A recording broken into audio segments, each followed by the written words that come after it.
I have been on a mission to sew my dream wardrobe to life. I was sick of daydreaming about a version of me that dressed really well and then never actually making it happen. And learning how to sew has opened up an entire world of possibilities that I was previously barred from for one reason or another, whether it was things not actually fitting me like they fit the model and then being disappointed in my purchase, or my taste just being entirely out of budget. Today we are continuing my mission of sewing my Pinterest board to life. So let's get into it. It's actually exactly what I wanted.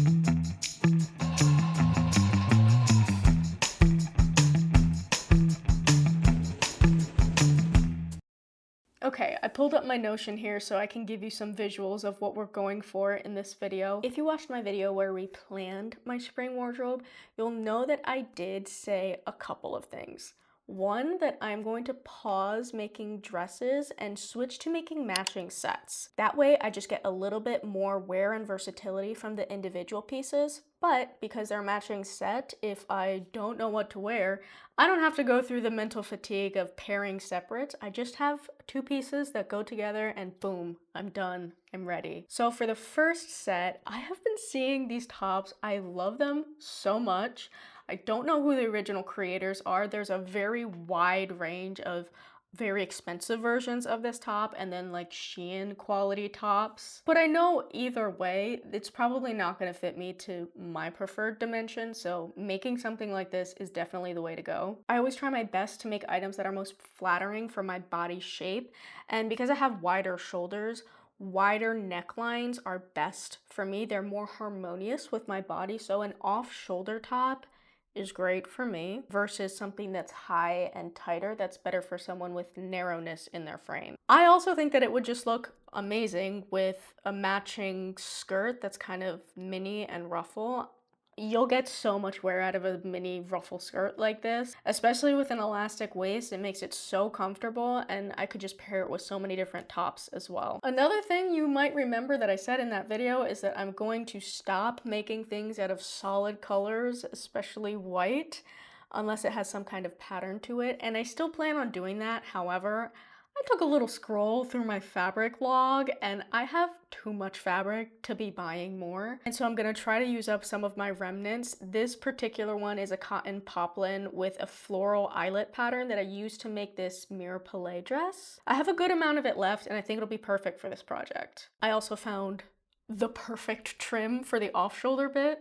I'm feeling really good about this one. Now I couldn't find a pattern that would give me exactly this. We're gonna have to get a little bit creative, but I think the blue corset by Melina is going to be a good enough starting point, and we'll have to hack it a little bit to make it our own. But this pattern is great. I have made it before. I think it's probably the easiest, most beginner-friendly corset you could get your hands on. It's very simple. It's just cut on one piece. I won't be doing that bottom ruffle, I'll just be doing bias binding, but otherwise I think it's a really good start. Now for the skirt, I don't think we need a pattern for this. I'm pretty sure that there are plenty of YouTube tutorials out there to make a mini gathered ruffle skirt, probably just using some body measurements. We're gonna figure that out as we go, okay? So that's the plan for project number 1. Let's get into it. Initially, my plan was to just wear it like this, boom, it's off shoulder. Because I bought this trim, very cute cotton trim, and I'm going to, I love how this looks already. I'm gonna do this, right? And I feel like that would cover it up pretty good. But the way it flops in the back, where the lining is kind of shown, like that's just not gonna work, I don't think. So that's not an option. What I'm going to do instead is I'm going to actually just chop off the straps because this will stay up without needing straps. It's boned, it's very tight. And then I'll cut. My brain's taking a little longer to process today, I'm sorry. I'm still gonna just do this, but then I'll just have extra that goes around my arm, and then I'll feed some elastic through that so it stays on my arm. I think that'll work good. A couple other changes I will make other than chopping off the straps is I'll probably raise the neckline a little bit so that it's a little bit more everyday type of a top. I also need to size up because I've grown, we'll say, since I last made this one, and it's sort of squeezing me like a tube of toothpaste. So I think I printed the extra small, so I went up one size. Should probably just do the small, but I already printed it, so we're going with the extra small. Let's get cutting.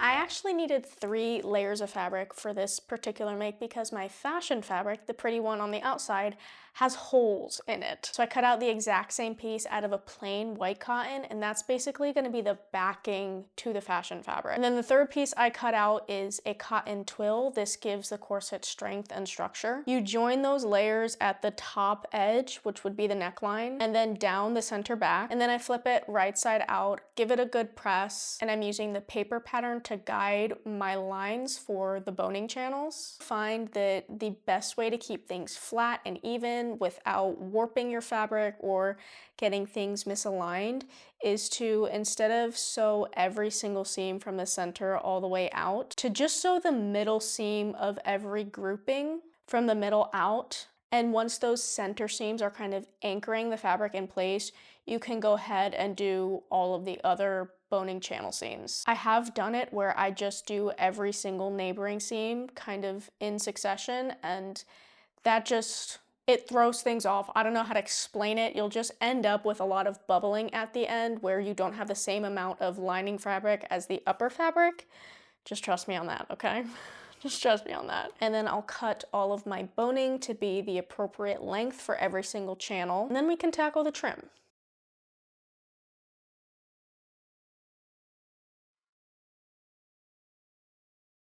Yeah.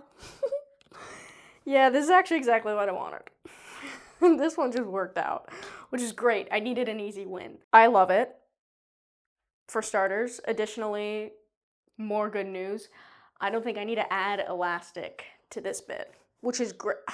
Okay, this is pinned on, and I'm actively stabbing myself just to show you this.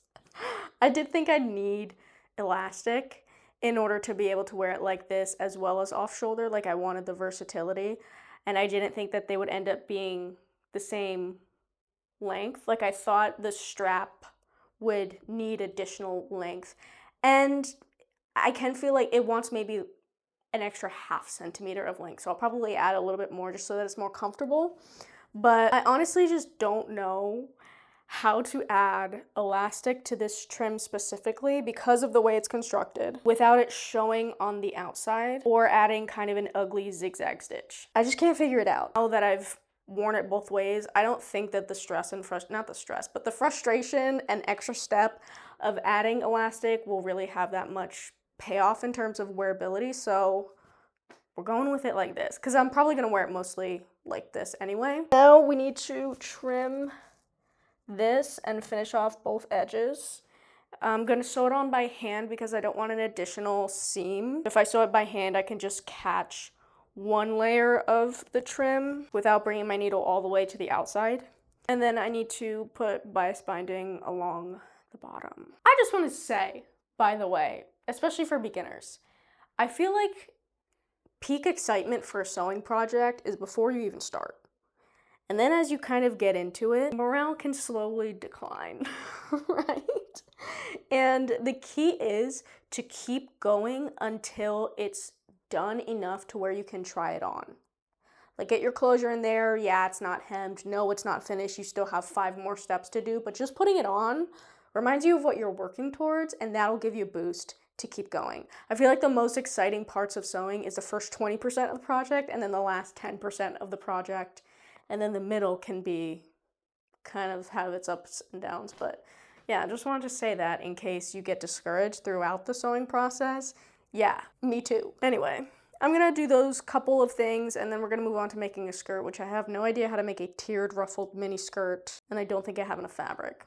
So I want to take a quick break to thank today's video sponsor, Squarespace. Squarespace is an all-in-one website building platform that makes getting started easy. One feature I really love is their Blueprint AI tool. You answer a few questions about your style and brand, and it helps generate a really polished starting point for your website. It's really nice, especially if you are creative but not techie. You can kind of customize it from there and change color palette or the font and make it your own. I also love their email campaign tools because everything integrates directly to your site. And if you want to sell digital products like sewing patterns, tutorials, classes, members only content, Squarespace has a built-in membership and gated content features too. If you're curious, you can start with a free 14-day trial at squarespace.com. Click around, see if it's for you. And when you're ready to launch, go to squarespace.com/BeccaBurke and use the code BeccaBurke to get 10% off your first purchase of a website or domain. Thank you to Squarespace. Let's get back into the project.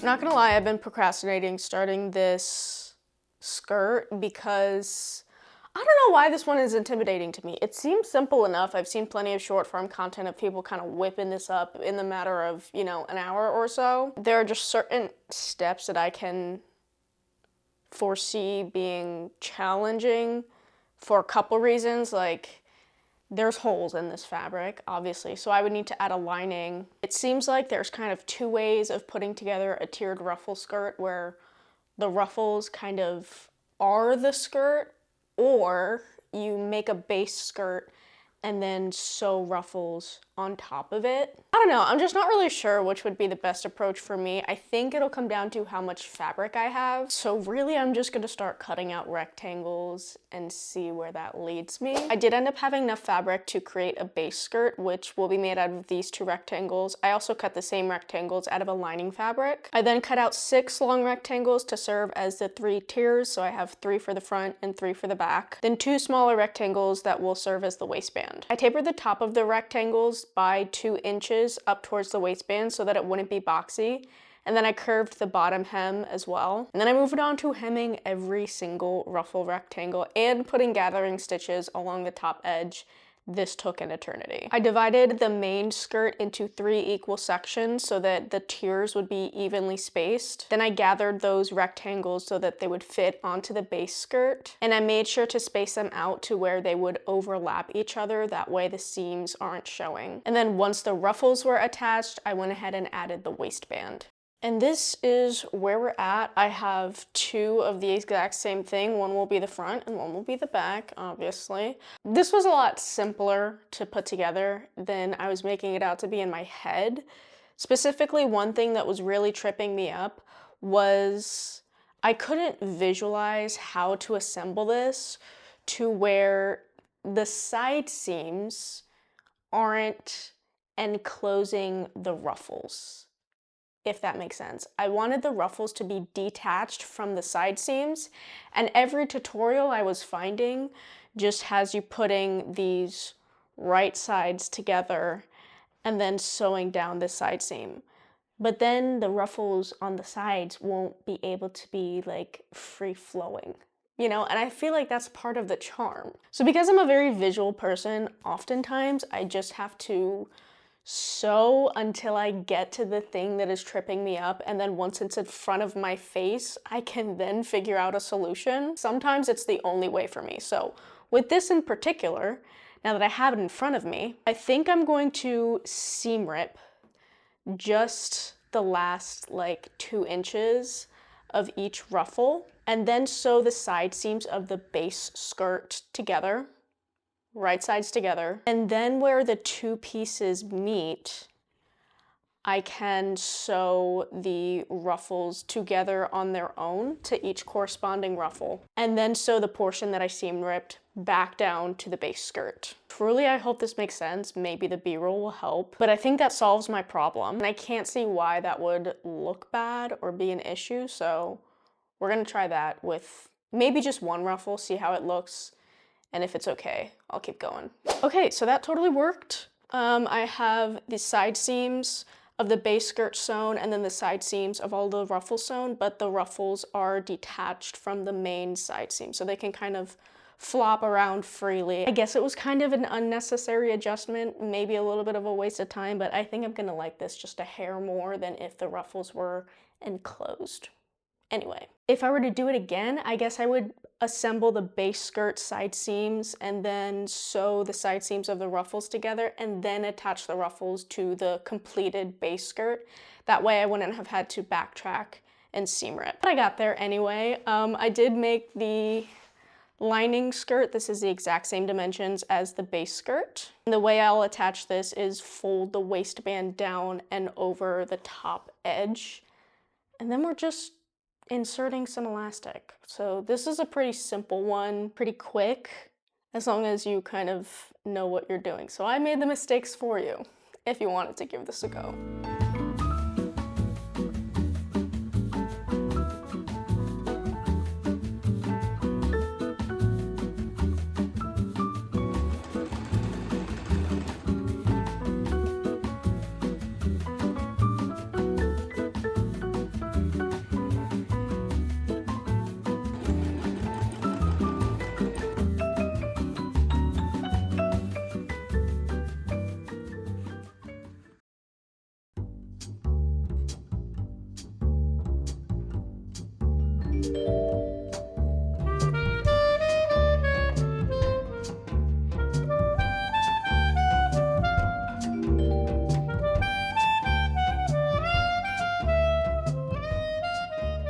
I think we nailed the vision. I do wonder if the vision was not appropriate for my daily life, because now that these two pieces are together, I do wonder where I would ever wear this as a set. The only thing I can think of would be like pop on some cowgirl boots and wear this to a country concert, which I don't go to, and also I don't own cowgirl boots because I feel like everybody's gonna know that I'm not a cowgirl. Everybody's gonna see me as an imposter if I wear cowgirl boots, but this could look, sorry, I have fuzzy socks on. This could look really good with some cowgirl boots, I feel. I don't know, I think the two together makes a very exaggerated silhouette, which sometimes I get embarrassed to wear exaggerated silhouettes in public. The skirt is a little long, I feel. I don't know. The idea was to make it voluminous. This is so voluminous. I think because it's a little on the longer side too, so the ruffles are on the longer side. Also maybe because the fabric's a bit stiff, they really stick out. I'm feeling like a 4-year-old a little bit. I don't know. I might go in and shorten the individual ruffles and make the skirt overall a bit shorter. I don't know. I would like feedback on that. Let me know what you think.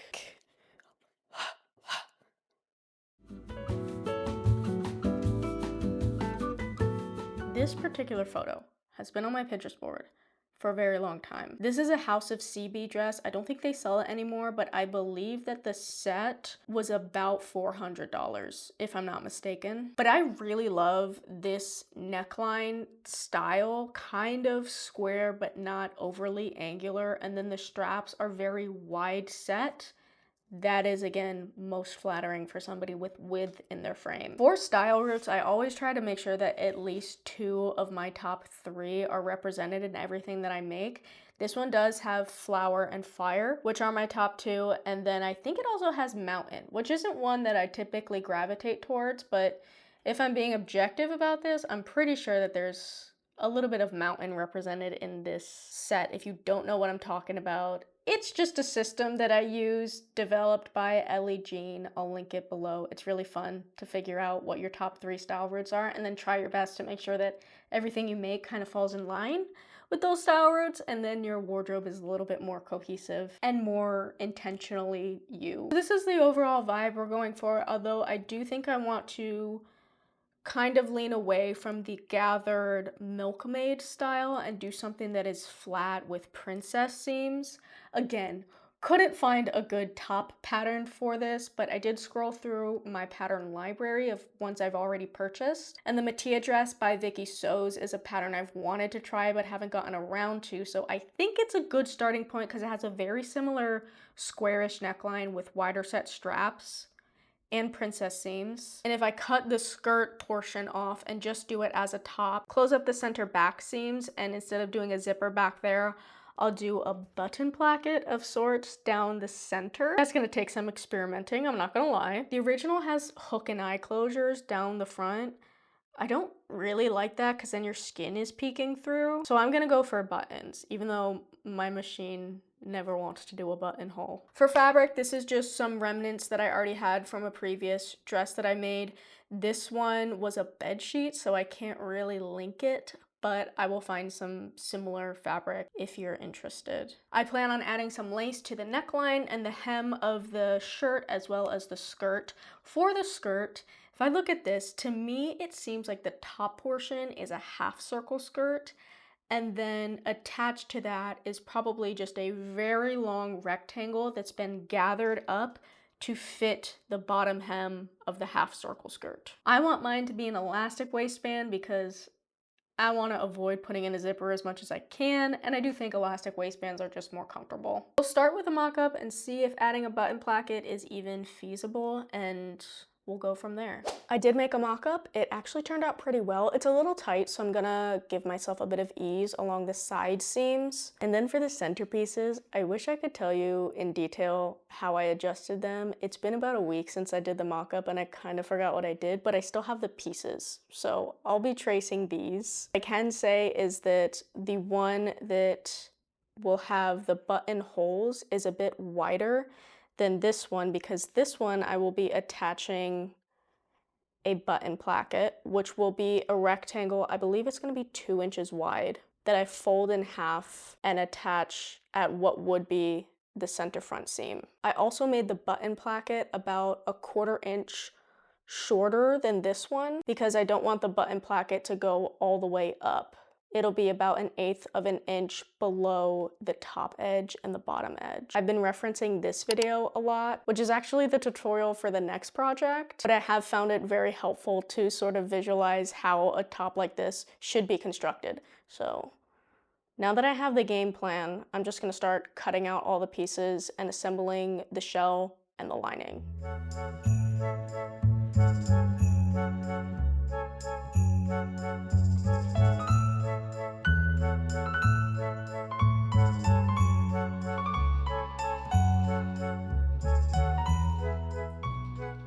At this point, I've assembled the right and left side of the outer as well as the right and left side of the lining. I am finding this video tutorial very helpful, even though I'm not using this pattern.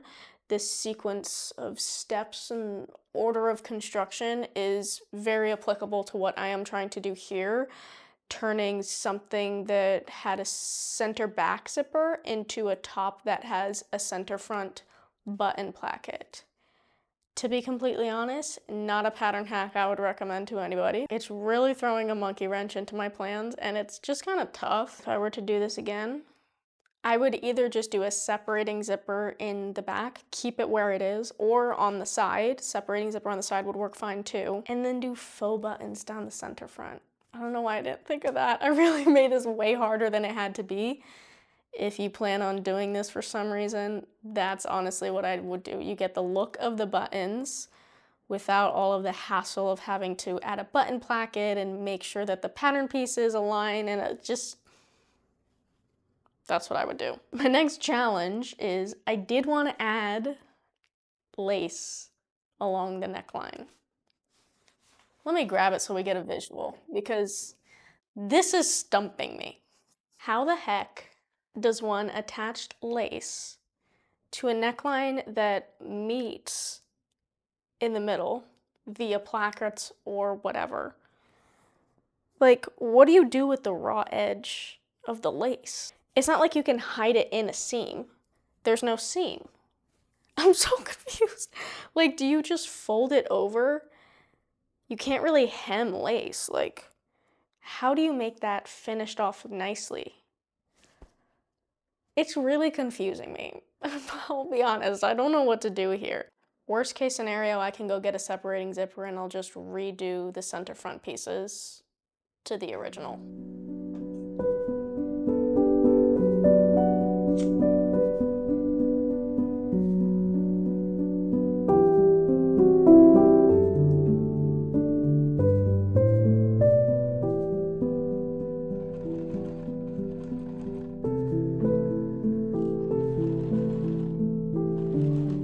Okay, I got my 2 halves. We're getting close. I spent way too much time. So, do you know ever sometimes you lock in on a problem that is probably going to be totally unnoticeable to anybody but yourself, but it's so glaringly obvious to you that you just can't give it up?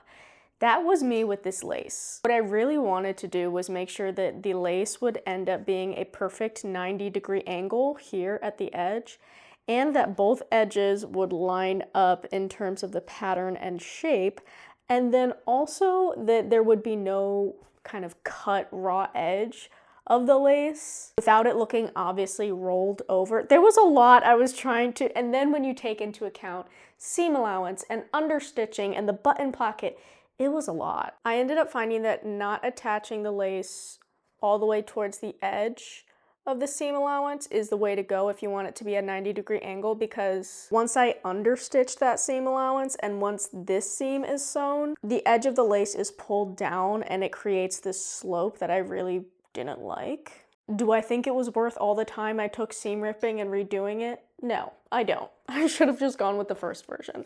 But anyway, I'm gonna start attaching them down the center back, and then I'm definitely going to add lace along the bottom hem, and then we gotta make buttonholes. Pray for me. I need to vent. I have spent, of all the projects in this video so far, the most amount of time on this one. The most amount of trial and error and seam ripping and attention to detail.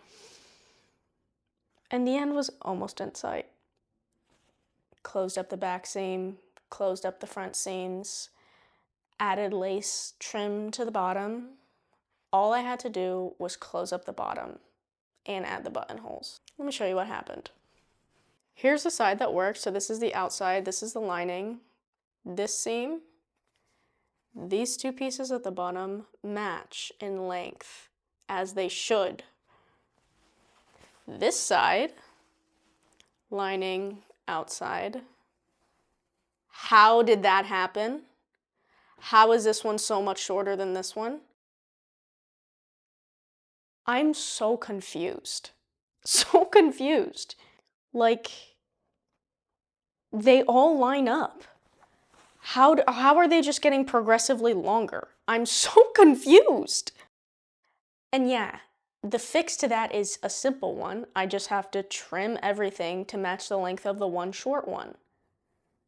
Simple in theory, but from my own personal experience, when you start having to trim things, it all goes wonky. No matter how much careful I was to make sure everything was lined up, and I measure and I press and I pin, it always goes wrong somehow. So I'm gonna take a break because I'm getting annoyed and I'm hungry and I'm thirsty and I haven't peed in like 4 hours. I try to not be a bummer in my videos. Like, no one wants to watch somebody else be pissed off at life, right? But at the same time, the most consistent feedback I get from you guys is that you like when I show my mistakes and when things go wrong, because that's so common in sewing.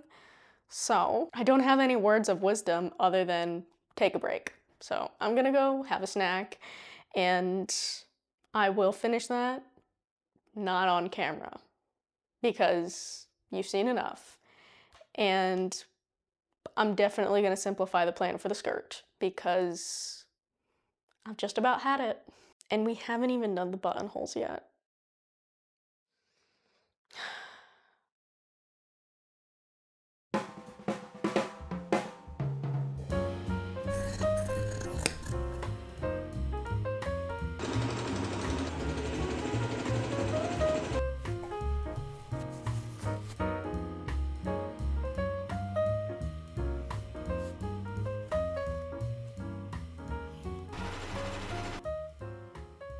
I have gotten questions on why I don't use my serger more. This is why. It has a blade. And the blade, it's problematic for me. Her and I have issues. Apparently you can disengage the blade. I got this used, and although it's in pretty good condition, I do think it's jammed or something. Like, I cannot get the blade to disengage. I have tried. And so because there's a blade, it's a pretty final cut. Like, if I swerve too much, I'm cutting the fabric as I go. So this is a pretty final seam. My point is, I had so much fabric, like I'm going, and I didn't realize that the fabric was kind of folding in on itself. Do you see that? It was pulling fabric from out here, and it's kind of folded into the seam now. And if I were to seam rip, this portion is probably supposed to be like right here, but now it's pleated and I also cut the edge. So from the outside, I guess it's not super noticeable with the pattern, but it looks pretty weird to me. It's not unwearable, but it's definitely going to bother me. So yeah, I really messed it up right at the end there. Otherwise, this set is done. So, despite this little mistake, again, I don't think it's unwearable, but it's going to be a very annoying one to fix. So I'm just gonna leave it for now. Let's cut to the reveal, I guess.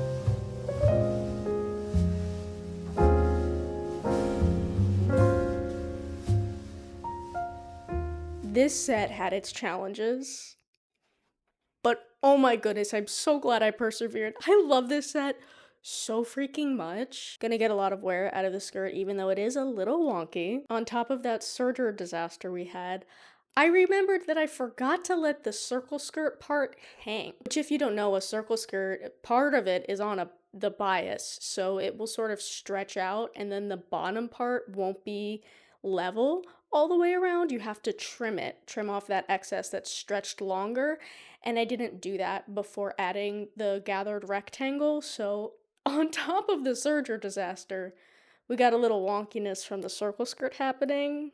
I think it's really voluminous, and so it's not super noticeable, but it is an imperfection that I'm always going to see. I did melt the lace, you will see. It's kind of shriveled up on this side. That's unfortunate. I think I evened it out pretty good at the bottom. Buttonhole disaster. Buttonholes never work. I think as long as I can, I will avoid doing buttonholes for a while, because on top of my machine just not wanting to do it correctly, as I was opening up one of the buttonholes, I kind of slipped and just cut an extra 1/4 inch. So there's just a slash in my fabric right here. I'm worried about that. Let me know how to fix it, and let me know how to avoid that, because opening up the buttonholes, I seem to always slice either the thread or straight through the end, and it's kind of not ideal. So I'm definitely going to reuse this pattern, probably as a dress like it's intended to, the original. I think it's super flattering. It fits really well. There's a little tension on the button placket. Yeah, sure, I just ate 5 eggs and 6 ounces of chocolate chip, so that's kind of the reason, but on a regular day, this fits really well. So now, I would like to say that yes, in the beginning of this video, I did plan on making 3 outfits, and I did. I made 3. I filmed 3. As I was prepping all of my things, garments, sort of steaming them and ironing them, getting them really cute to take reveal shots for you guys, I ruined the last project. I don't know what went wrong here, because so many steps in the construction of this top required ironing the fabric. And it was fine. The fabric, I mean, my iron was all the way up, full blast. It took the heat just fine. After all of that time and effort and seam ripping and trial and error and trying it again, look at what happened. Like, the seams got burnt. And then there's this weird watermark thing here, I think from the steam, because I haven't washed this at all. And then I was so desperate, I was like, no, I can save it. I just won't turn around in the reveal shots because this is in the back. No, the front got scorched too. So that's tragic. I'm like nervous laughing, giggling about it now because I've had a second to decompress, but I did tear up when that happened. I'm just at a loss for words. I don't know what went wrong here for this tragedy to happen. Yeah. Anyway. So that's really disappointing because the top fit really, really well. The skirt is fine. I might remake it, save the footage, and you guys will see it down the line. But yeah, we're gonna stick with 2 projects for this video. Thank you for hanging out with me. Let me know which one is your favorite. If you plan on remaking any of these, I would love to see them. And I hope to see you in my next video.